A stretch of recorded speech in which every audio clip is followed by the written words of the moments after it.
Hey YouTube, welcome to my channel. I know you guys are usually used to me posting music videos and concert videos, but today I thought I'd try something a little bit different because nobody even really knows I play Yu-Gi-Oh! Kind of like my little hidden secret, I guess.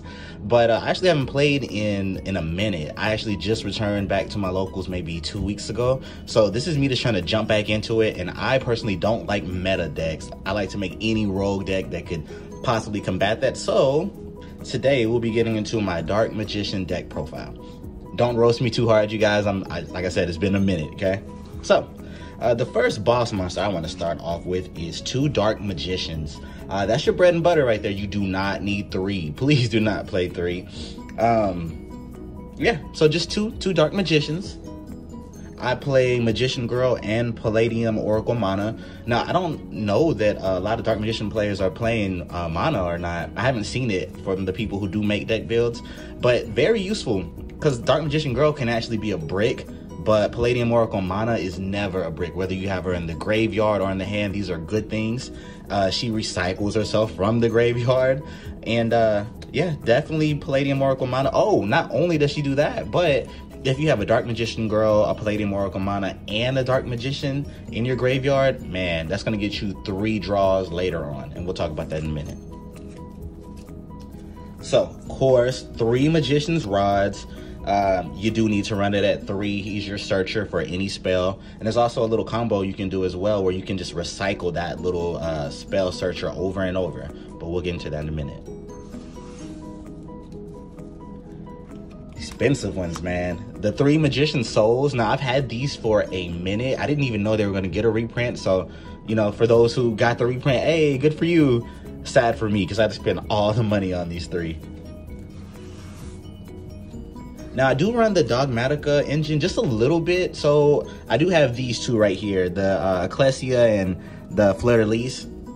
They kind of speak for themselves. Now, if I ever was going to sub them out, it could be easily done. I know a lot of people are not even playing the Dogmatika package anymore because there's just so many things that out traps. But for now, it is staying in my deck. Of course, the one Red Eyes, it is a brick, but of course, we all know we need him for Dragoon. 2 Ashes, I just recently put them in. I've just seen I've seen their use lately, so I decided to go ahead and throw in 2. It could be 3, but for now it's just going to be 2 Ashes. You have to have the 3 Soul Servants. I love when I draw into a Soul Servant. It is never a break. If you're not playing 3, you're not a real Dark Magician player. Simple as that. Now, a lot of people, when I went to locals, it was so weird. They complained about seeing the Red Eyes Fusion, and I'm just like, what? Because they get upset when they come up against a Dragoon, like it's just the most annoying thing in the world. But I think the more annoying thing is to come upon Dragoon where he doesn't fit. Like, this legit is a Dark Magician deck. We play Dragoon, it's our monster. And yeah, you need to play 3 of these. Some people play 1, and I just don't understand, because the biggest thing that people hate to come across is Dragoon. So play 3 of these. I do still play 3 Nadir Servants. So good for getting out the Dogmatika package running, and I mean, it also gets you pops because I run in test still. Now, I do play the Striker engine, so useful. I got Mobilize, Engage, Hornet Drones, Eagle Booster. It's just such a good extender. It gets your packages running, and it's the easy way to get into Dragoon. So easy. And this one right here, Eagle Booster, will protect your Dragoon if you happen to have it while you have your Dragoon. I do only play 1 Dark Magical Circle. I probably feel more comfortable with it at 2, but because it's searchable, and if it's in the graveyard, you can even search it with Soul Servant. I just think 1 is the perfect number for it. I do play 1 Magician Salvation because, you know, that lets you go into your deck and it lets you pull out Eternal Soul. So yeah. And I mean, also the secondary effect is if you have this on the field, and let's say you have Dark Magician and it gets sent to the graveyard, and you've already had a Dark Magician Girl in the graveyard, then they switch out, and vice versa. So if you have a Dark Magician Girl on the field, she gets sent to the graveyard, and you have a Dark Magician in the graveyard, they just switch out, tag team style. So it's pretty useful. Now, I do play both Magicalized Fusion and Secrets of Dark Magic. I know some people only play the Magicalized Fusion, which is very useful because we have like all spellcasters. So once they're in your graveyard, boom, go ahead and get your boss monster. But Secrets of Dark Magic is searchable, and sometimes you need that search. So I do play both. One Called by the Grave, specifically for Ash. Everyone hates Ash, me included. One Upstart Goblin, because it's just a great extender. It lets you draw into what you actually need. It's especially great if you have it like with Circle or what other card is that? Come on, I already just spoke about it. The one that searches your everything, basically, your Soul Servant. If you see those combinations, oh man, you're good. Now, I was iffy on this one, but it's been so useful. One Monster Reborn. Like, if I need to go into the opponent's graveyard to pull out a monster so I can link away, boom, there we go. But if for whatever reason Dragoon is in the graveyard, which he rarely is, Monster Reborn. No one really expects to see that because I guess it's such an old card. I don't know. I don't see many people playing Monster Reborn, but it's such a useful card. I play 3 Infinite Impermanences. Yes, those 2 are gold, and yes, that one right here, you can get closer look.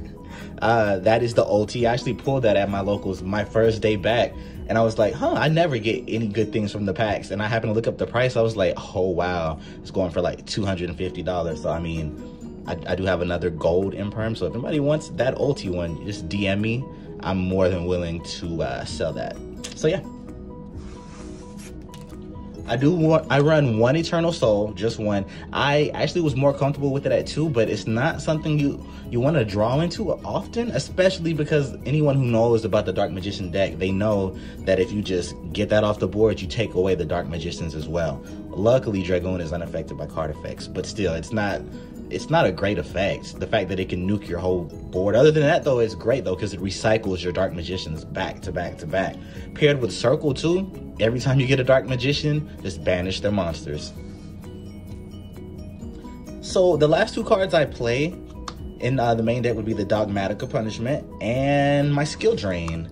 Skill Drain, of course, is because Dark Magician is the ultimate warrior, not warrior, you guys, spellcaster in terms of attack and defense. So a lot of monsters can't out that normally. So Skill Drain will slow the game down and you'll win easily. Most people have weak monsters and they're just waiting for the chance to go into their extra deck, while we don't necessarily have to do that at all.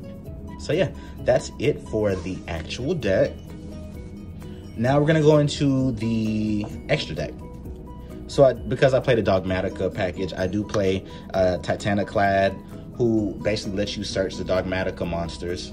And I do play these 2 right here, because we know that gives us pops. And if you get the Dogmatika Punishment, that's double pops, but I only play 1. So just those. I do play 1 copy of the Dark Magicians. It kind of has that floating effect too, where if you destroy it, then you're gonna have a Dark Magician and a Dark Magician Girl on the field. It's just such a useful effect, like 2 big monsters right there, boom. And speaking of 2 big monsters, boom, 2 Red Eyes Dark Dragoons. It's like the boss monster of the entire deck, so you gotta play 2. You have to. Everyone hates to see it. Its effects are too good. And especially because you're using 2 normal monsters to get this monster out there, that's getting you 2 burn damages right there. That right there really helps you win duels.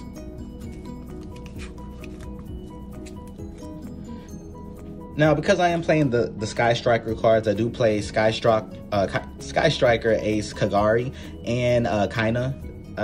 They're just, these basically right here are the simple, fast ways you also get into Dragoon. Now, as you see, because there's going to be a lot of people that are trying to negate your Dragoon, that's why I have multiple ways to get into it. All right, I do have an Artemis, because there's a little trick that you can do with Magician's Rod. When you get it out there, you're going to want Magician's Rod back in your hand so you can just search for whatever you need. So just go ahead and link him away and get Artemis out there. That's legit why Artemis is here. It's such a good combo. Now, I do play 1 Link Spider and 1 Imduk because, I mean, this is just another dragon to get in the graveyard for Dragoon should I need it, or on the field for Dragoon if I need it. but they basically do the same thing. There is a combo you can do with a Link Spider where you get him first by getting rid of Dark Magician, and then you get Mduck, and then boom, boom, they're pointing at each other. And they're also effects, so look at that. Another way to get Dragoon. There's just so many technical difficulties when you realize that your video just cut off by itself. So we'll go ahead and pick back up with the deck profile. I do play 2 Predaplant Verte Anacondas, and that's because, well, I play 2 Dragoons. So, of course, most people, when they see Verte, they know you're trying to go into Dragoon. So they'll try their hardest to out it. And if they do, you know, I do have the Monster Reborn. I do have Celine, which we haven't talked about yet. And there's 2. So it's just, I'm going to guaranteed find a way to get Dragoon out there. So I do play 2 Vertes. Speaking of Celine from earlier, I do play Celine because she's a way to get your Dragoon back from the graveyard if he should happen to find his way there. And not just Dragoon, but just any card, really. Celine is a must-have in this deck. And then another boss monster, if no one's letting me get Dragoon out, Access Cold Talker. It is the gold version. Still expensive, though. Still expensive. Not as expensive as the first one that came out, but yeah, pricey card. I understand why a lot of people are not playing it, but it's such a good card to have. It's just a big beater to get over. So yeah.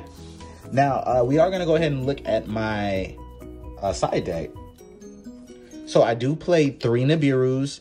Those are for those who like to link away so many times over and over and over.